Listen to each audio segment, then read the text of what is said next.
Well, I've once again been spending a little time with our Romanian mystic Ili Chiara for a while, and just enjoying his poetry and his love of the divine.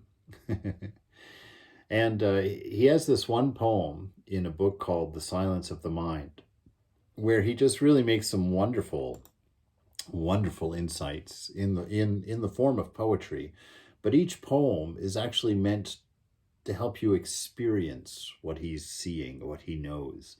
This enlightened self is trying to reflect his experience in your eyes. And one of the things that he says here, he says, as I have been once dominated by different patterns of thinking as well, I completely understand my fellow beings, conditioned by the social consciousness of the environment where they were born, where they received their education, the fanaticism of the religious faithful, the arrogance of the philosopher, the ego of the Methodist are only a few of the thought patterns which are difficult to abandon, but not impossible.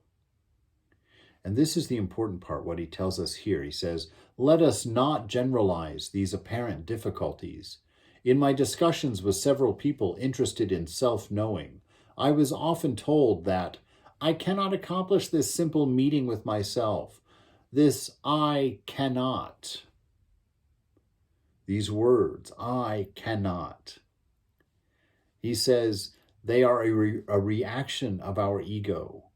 They must never be uttered or pronounced, because by simply accepting it, we become powerless.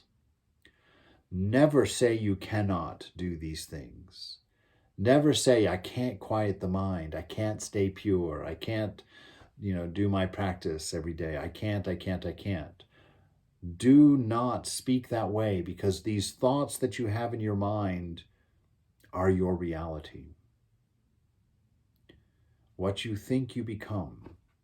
And if you're full of I can'ts, then you are powerless. You have infinite power within you. You are the divine spark.